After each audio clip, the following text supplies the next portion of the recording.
Gareth, is there a time during this season or as part of the programme whereby this hall here, with bleachers and a parquet floor, could in theory be used to put 1,500, 2,000 people in there? And how far away do you think that actually is? It comes down to the business, and I can say that we are looking at that at the minute. I think we're already at this point in time. It'll not happen this season, but we are moving in that direction. It is a very clear intention to do that. We have to make this a viable business that enables student sport to grow. It's all about student sport, and we're using the American model to enable us to do that. And the university have been fantastic to enable us to do that. We know now, if we were to do that for a Star of the Sea game, we'd very easily, fill, a couple of thousand seats with minimal marketing. So to create a business sense of actually taking that to the next level, I think we're now moving in that direction. We've realised that the interest is there.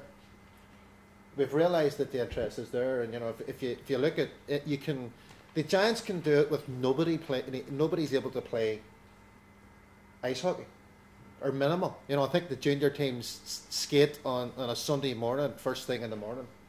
You can play basketball everywhere in the city. There's basketball nets everywhere. So this team has to create, that's what we've been doing for the last 2 years. Off the court, creating the foundations to build something bigger.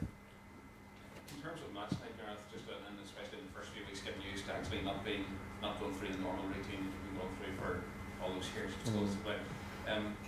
Would you be able to sort of detach yourself slightly from the media environment? Would probably be enough to fill in, bringing people to games and sort of talking them through it. But in terms of just detaching yourself almost for the good of the team from being too much in the middle of it, but still obviously letting the team soak up whatever you have to offer as well. Have you thought clearly about that? Or? Yeah, very much so. I think it's great for Deirdre, for me not to be involved, to be perfectly honest with you. Our house was a very desolate place at times last year, to be perfectly honest with you. And I appreciate what Ian says there, because he knows, and the fellas, Connor, other people know, and the boys who've just come into the team know how much we put into this. We see this as a product for Northern Ireland, not just for basketball and not just for sport, but something really exciting for Northern Ireland. As being able to watch games, I'm staying out of everything, to be honest with you, for the first while. I find it too hard. I couldn't watch the guys playing in the varsities, because it means an awful lot to me that this team, it's not about winning the game, it's about what happens after we win the game is the important point right now.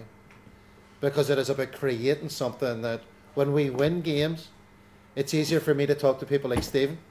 It's easier for me to talk to people who, have an interest in it. It's easier for the guys when they go into schools with their tracksuits and, with their gear on, with the ball under their arm, and they're talking to kids. Kev, I just watching a session the other day. Kev and Dave were up doing a session with our kids the other night, just Paul and Barry. And this was all set up by the junior, like Connor and Stephen, the other guys in the club created the foundation for this to happen. Those guys were working. It was just a particular session. I was standing at the sideline and watching, and Dave and Kevin were giving so much to those kids. And that's what I'm interested in. That's what I want. But if we're a winning team, then all the other parts of the jigsaw come in. Actually watching a game, I don't think I'm going to be able to for a while. And that sounds maybe crazy and silly, but it's going to be tough. It's going to be very tough. Dave, you obviously come from a culture where basketball is part of the American culture. So coming here to where it's not, being a role model, teaching kids about the sport, how excited are you about sort of that side of being here? I'm actually very excited. One of the jokes I have with the girls, they call the gymnasium a hall. And I told them first thing over here is, by the time I leave, you guys are going to be calling it a gymnasium, because in the States you would never call somewhere you play basketball a hall. And I'm actually real excited. I'm actually teaching a class to first-year students over here at the University of Georgetown, the game of basketball, because it is a great game. It's fairly easy. Anybody can play it. All you gotta do is put a basketball through a hoop. It's not very difficult. You can dribble. And I think I have a great opportunity over here to spread the game of basketball to people. As they said, it's very easy to play. You can play it outdoors. You can play it indoors. And once people actually see how great of a game basketball is and how fun it is, I mean, you can play it by yourself, you can play it with your friends, you can play it with 4 of your friends, you can play it with 9 of your best friends if you want to, and it's just a great social game. I've been playing it since 5, and just coming over here and seeing basketball as a second nature is definitely something very different, because growing up in the States, I was said basketball is one of the top 3 sports, and it's followed very religiously back in the States. And one of my goals over here is just kind of spread the game of basketball to everybody, show people to the best of my ability that it's a great game, it's easy to learn, and it's a lot of fun to play once you get to know the game of basketball. Yeah, did that sort of whole responsibility side of it interest you? What was the reaction back home when you told your friends that you were thinking of coming over here?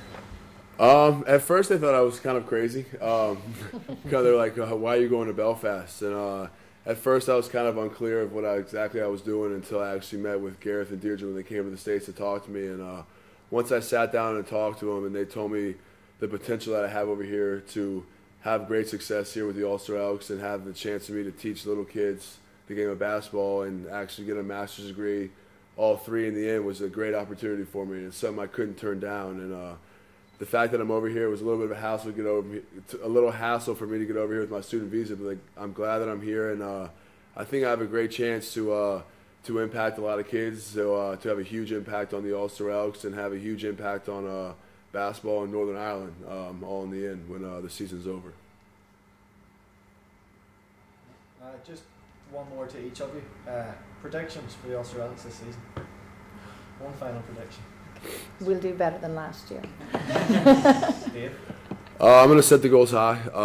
Just being here for 2.5 weeks, 3 weeks, going through preseason, living with the 5 scholars and practicing with everyone else on the team, I think we have a great chance to go out here and win the Super League. I like to set my goals high. We did it back in the States last year. As much as you guys don't know, we set our goals high to make it back to the NCAA tournament last year, and we were a team that was very undersized, didn't have much experience, very young with a lot of youth, and we came together as a team and set the goal high that we're going to make it back to the NCAA tournament, and we didn't let anybody stop us in our path, and we reached our goal of getting back there, and we actually won a game. So for me, I'm going to set the goal high that we're going to at least get back, or hopefully get to the championship, and hopefully come out with a championship in the Super League. Deirdre doesn't like to set the goals. She wants to take it one game at a time and stuff, and that's fair enough. But I know, what the players' goals are, and certainly my goals are. And like Dave said, our goals are definitely to win the Super League and to win the cup. We want to be the best team in the country. I truly believe that we can do that this year. We've all the components. So personally, I think we all know that it is our goals, whether we want to really put it out there or not. But that's what we want to achieve, and in my mind, if we don't achieve that, it's not necessarily a failure, but I will definitely feel like we came up a little short if we don't. Finally, Gareth. He's not going to be watching it. I'll have a clue what's going on. No, yes, it's a one game at a time, but I believe we have pulled together a team that can do something.